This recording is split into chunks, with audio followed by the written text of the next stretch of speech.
नमस्कार, आप देख रहे हैं आई इंडिया और मैं हूं पंकज सिंह गौर। और आज हमारे साथ मौजूद हैं ग्राम रोजगार सेवक संघ के पदाधिकारी नागेंद्र सिंह और पीयूष कुमार सिंह, जिनसे हम जानेंगे ग्राम पंचायत में जो विकास कार्य हैं उनको संपादित कराने में इन ग्राम रोजगार सेवकों का अहम रोल होता है। लेकिन 14 सालों से इनको कितना मानदेय मिल रहा है जानकर आप आश्चर्यचकित हो जाएंगे। पहले इनको बहुत ही कम पैसा यानी जो न्यूनतम मजदूरी है उतना भी नहीं मिलता था, लेकिन अब इन्हें 6,000 रुपये, जिसका भी आप अंदाजा लगा सकते हैं इस महंगाई के युग में।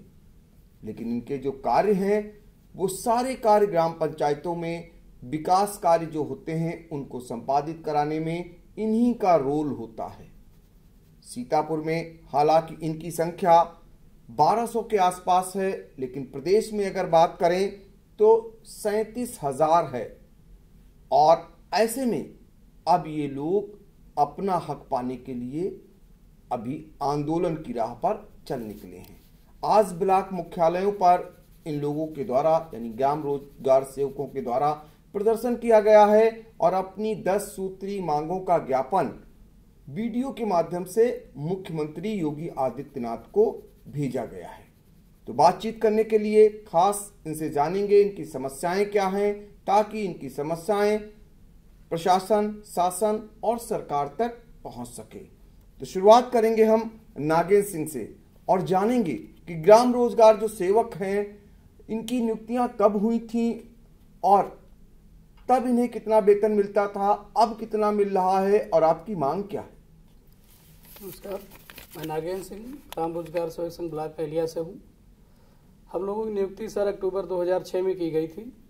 उस समय हम लोगों को न्यूनतम मानदेय 2,000 दिया जाता था, जो बढ़ते हुए 3,300 हुआ और आज की तारीख में 6,000 मानदेय जो दिया जा रहा है, जो बहुत ही न्यूनतम है। बाकी हम लोगों से विकास के सारे कार्य कराए जाते हैं, जैसे बीपीएल का सर्वे कराया जाना, ओडीएफ के सारे कार्य कराए जाना, आवास के लिए सारा सर्वे कराया जाना, ग्राम पंचायत में मनरेगा से संबंधित सारे कार्यों की डिमांड लाना, फोटो खींचना, एस्टीमेट का प्राक्कलन तैयार कराना, कार्य कराना, उसके बाद ब्लॉक में ले जाकर जमा कराना। जितने भी सारे कार्य ग्राम पंचायत अधिकारी व ग्राम विकास अधिकारी के द्वारा किए जाते हैं वो सारे कार्य हम लोग करते हैं, लेकिन उसके बावजूद मानदेय सिर्फ 6,000 मिलता है, जिससे प्रताड़ित होकर आज हम सभी पूरे प्रदेश स्तर के जितने भी रोजगार सेवक हैं, मनरेगा कर्मियों ने अपना 10 सूत्री ज्ञापन माननीय मुख्यमंत्री को संबोधित माननीय बीडीओ साहब के द्वारा दिया है ब्लॉक पर। तो 10 सूत्री मांगे जो हैं इन्होंने सौंप दी हैं, जिन्हें पहले ग्राम पंचायत मित्र कहा जाता था और अब ग्राम रोजगार सेवक हैं, और अपनी मांगों का ज्ञापन भी इन्होंने सरकार को भेज दिया है। हमारे साथ पीयूष कुमार सिंह हैं, ये भी पदाधिकारी हैं और ग्राम रोजगार सेवक हैं। इनसे जानेंगे कि कितना वेतन आप लोग जो मांग किए हैं ज्ञापन में, कितना वेतन आपका होना चाहिए, और यदि सरकार नहीं सुनती है तो अगला कदम आपका क्या होगा? हम 24,000 रुपये प्रति माह वेतन की मांग कर रहे हैं। अगर हमारी ये मांग नहीं पूरी होती है तो 19 को हम लोग यहाँ जिले स्तर पे सीडीओ साहब को ज्ञापन सौंपेंगे। उसके बाद 26 को हम लोगों का लखनऊ में प्रोग्राम है। अगर हमारी मांगें नहीं पूरी हुई तो राज्य स्तरीय धरना प्रदर्शन किया जाएगा, जिसके लिए हमारे जिला जज संतोष शुक्ला जी के नेतृत्व में होगा। तो ये है, अगर इनकी मांग है कि 24,000 रुपये मासिक इन्हें मानदेय यानी ग्राम रोजगार सेवकों को मानदेय न दिया सरकार ने, तो ये अभी हाल ही में जिला मुख्यालय पर सीडीओ को ज्ञापन सौंपेंगे और फिर प्रदेश स्तर पर भी आंदोलन करने की इनकी तैयारी है। तो सरकार के लिए ये अभी से सचेत हो जाने का कदम है। अभी तक ये मांग करते आ रहे थे, अब ये लोग सड़कों पर आने के लिए तैयारी कर दिए हैं और ये अपना हक लेने के लिए बिल्कुल मुस्तैद हो गए हैं, एक समान कहेंगे, और अब इसको छोड़ने वाले नहीं हैं, क्योंकि हाल ही में विधानसभा चुनाव होने को हैं। ऐसे में अब इन्होंने उपयुक्त समय पर अपने आंदोलन को, अपने हक को मांगने के लिए और तेज अभियान ग्राम रोजगार सेवकों ने छेड़ दिया है। नागेंद्र सिंह जी, ये बताइए कि कब इनकी नियुक्ति हुई थी ग्राम रोजगार सेवकों की और 14 वर्ष हो गए, किस सरकार में हुई थी और अब आपकी कितनी सुनवाई हो रही है? यानी कि जो पैसा बढ़ाने से लेकर के जो पैसा आपका बढ़ा है, किसी ने माना है आपको, सुना है आपको? हम लोगों की नियुक्ति अक्टूबर जो है 2006 में बसपा सरकार में की गई थी। उस समय पंचायत मित्र के नाम से संबोधित किए जाते थे और उसके बाद से धीरे धीरे 2000 मानदेय हम लोगों को दिया जाता था। तत्पश्चात 3300 मानदेय दिया गया। पिछली सरकार में सपा सरकार ने जाते हुए हम लोगों का मानदेय 6000 किया। मौजूदा सरकार का हम लोगों ने पूरे तन मन से प्रयास करके उसको सरकार में लाने का कार्य किया है। भाजपा को केंद्र में भी उनको लाने का कार्य किया। माननीय रक्षा मंत्री श्री राजनाथ सिंह जी ने 2013 में लखनऊ में हम लोगों के साथ एक धरना किया था, जिसमें उन्होंने कहा था कि समान कार्य समान वेतन हम लागू कराएंगे, आप हमारी सरकार यदि केंद्र में लाते हैं।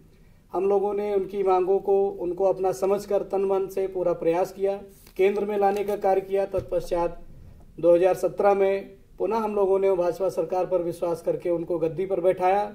हमारी पूरी उम्मीद है, पूरी आशा करते हैं कि भाजपा सरकार, माननीय योगी जी हमारे जो मुख्यमंत्री हैं, हम लोगों को अपना परिवार समझते हुए हमारा मानदेय बढ़ाएंगे, भविष्य कर्मचारी निधि का ही लाभ देंगे तथा जो महिला मेड की भर्ती करने जा रहे हैं, हम लोगों की मुख्य मांग में 10 सूत्री ज्ञापन में एक ये भी मांग है कि वो भर्ती न की जाए, हम लोगों से ही सारा कार्य कराया जाए। ये सारी मांगे हैं हम लोगों। पहले तो हम ये जानेंगे नागेंद्र सिंह जी, जो आपकी 10 मांगे हैं जी, वो क्या क्या है?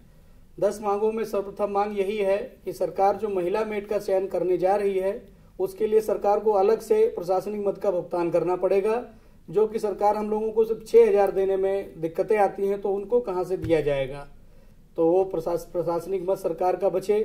दूसरी मांग, हम लोगों को ईपीएफ कटौती का आदेश 2014 से है, लेकिन वो भी लागू नहीं किया जा रहा है। तीसरी और मुख्य मांग हमारी है कि हम लोगों को समान कार्य समान वेतन का लाभ देते हुए न्यूनतम 24,000 का मानदेय दिया जाए, जिससे हम अपने व अपने परिवार का भरण पोषण कर सकें, इस महंगाई के दौर में अच्छे तरीके से जीवन यापन कर सकें। इसके साथ में अन्य समस्याएं कि जो हमारे रोजगार सेवक हैं, जहाँ पे उनकी मृत्यु हो चुकी है, तो हम चाहते हैं कि उनके परिवार को वहाँ पे समायोजित किया जाए। साथ ही में हम लोगों को अगर स्थानांतरित की प्रक्रिया कर दी जाती है तो बहुत सी सहूलियत मिल जाती है, क्योंकि जो भी नए प्रधान चयन कराते हैं उनकी पहली मंशा यही रहती है कि रोजगार सेवकों को हटा दिया जाए, जबकि यदि वो हमसे कार्य कराएं तो बेहतर तरीके से गांव का विकास हो सकेगा, क्योंकि वो अभी चयनित होकर आए हैं और हम पिछले 15 वर्षों से गांव का हाल बहुत ही करीबी स्तर से जमीनी स्तर से जान रहे हैं। ये बड़ी मांग है, क्योंकि जो भी नया प्रधान बनता है सबसे पहले ग्राम रोजगार सेवक को हटाने की कवायद करता है, जबकि ग्राम रोजगार सेवकों का कहना है कि वो जो नवनिर्वाचित प्रधान हैं उनसे ज्यादा गांव को समझते हैं, ग्राम पंचायत को समझते हैं। 14 साल का उनका अनुभव होता है, फिर ये क्यों ऐसा होता है? तो इस तरीके से इनकी मांगे हैं और वो 10 मांगे आज इन्होंने मुख्यमंत्री को भेज दी। और आपको बता दें, ग्राम रोजगार सेवक की नियुक्ति बसपा सरकार में हुई थी और वेतन की बढ़ोतरी सपा सरकार में हुई, लेकिन इनके साथ बीजेपी ने चुनाव यानी विधानसभा चुनाव से पहले धरना देकर जब ये मांग कर रहे थे तो ये वादा किया था कि समान वेतन, समान कार्य, समान वेतन, और लेकिन बीजेपी सरकार ने अभी तक इनकी सुध नहीं ली है।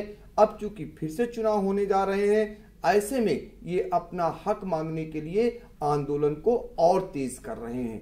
अब इन्हें हक मिलता है कि नहीं, ये तो फिलहाल आने वाला समय बताएगा। आखिर में हम फिर चलेंगे एक बार पीयूष कुमार सिंह के पास। क्या लगता है आपको, ग्राम रोजगार सेवकों की मांगों पर अमल होगा, लगता है आपको? जी, हमें तो भाजपा सरकार पर पूरा भरोसा है और समय समय पर उनके द्वारा वादा भी किया गया है, लेकिन अगर इस बार हमारी मांगें नहीं पूरी की गई तो लखनऊ में बहुत उच्च स्तरीय धरना प्रदर्शन का प्रोग्राम हमारे जिला स्तरीय और राज्य स्तरीय संगठन के अध्यक्ष द्वारा निर्धारित किया गया है। तो अभी इनका विश्वास नहीं टूटा है, विश्वास कायम है कि सरकार इनकी बात को मान लेगी, इनकी मांगों को मान लेगी। यदि नहीं मांगती है तो अभी ये धरना प्रदर्शन कर रहे हैं, आगे का रुख इनका क्या होगा उससे ही स्पष्ट हो जा रहा है। तो हम आज खास चर्चा के लिए ग्राम रोजगार सेवकों को आमंत्रित किए थे और आपसे ये जानना चाह रहे थे आखिर आपकी मांगे क्या है। आज आप लोगों ने धरना प्रदर्शन दिया है, जिला स्तर पर भी धरना प्रदर्शन करने की तैयारी है, उसके बाद एक बड़ा आंदोलन इनका प्रदेश स्तर पर होने को है। आखिर क्यों, ये जानने के लिए ग्राम रोजगार सेवक के जो पदाधिकारी हैं संघ के, उनको हमने बुलाया था और आखिरी राउंड में चलेंगे जी। आप क्या कहना चाहेंगे नागेंद्र सिंह जी? हम यही कहना चाह रहे हैं कि हम लोगों को अपने परिवार का अंग समझते हुए अच्छा मानदेय देकर हम लोगों का भी जीवन स्तर ऊंचा उठाएं और हम लोगों पर अगर ये विश्वास करेंगे तो हम लोग सरकार का कंधे से कंधा मिलाकर साथ करेंगे, गाँव का विकास करेंगे। यदि गाँव का विकास होगा तभी हमारे भारत देश का विकास हो पाएगा। पीयूष कुमार सिंह, आप क्या कहेंगे? हम यही कहना चाहते हैं कि सरकार की सारी योजनाएं हर गांव तक, जन जन तक ले जाने का कार्य हम लोगों के द्वारा किया जाता है और अगर हमारा मानदेय बढ़ोतरी होती है तो ये काम हम और भी अच्छे तरीके से कर पाएंगे, जिससे हम अपने परिवार का पालन पोषण कर सकें और हर काम बहुत ही अच्छी ईमानदारी से कर सकें। हम सारे कार्य कर रहे हैं तो हमारा मानदेय भी अच्छा हो ताकि अच्छे कार्य करें और परिवार का भी भरण पोषण करें। तो ये ग्राम रोजगार सेवक संघ और उनके संघ से जुड़े हुए लोगों का मानना है। फिलहाल आज के लिए इतना ही, हमें दीजिए इजाजत। नमस्कार।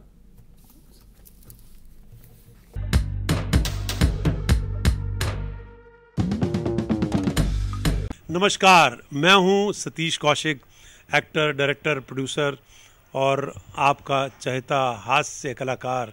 मेरा नाम है कैलेंडर, मैं तो चला किचन के अंदर और आप मुझे देख रहे हैं आई इंडिया पर। देखते रहिए आई इंडिया। खबर आपकी, नजर हमारी। देखते रहिए आई इंडिया।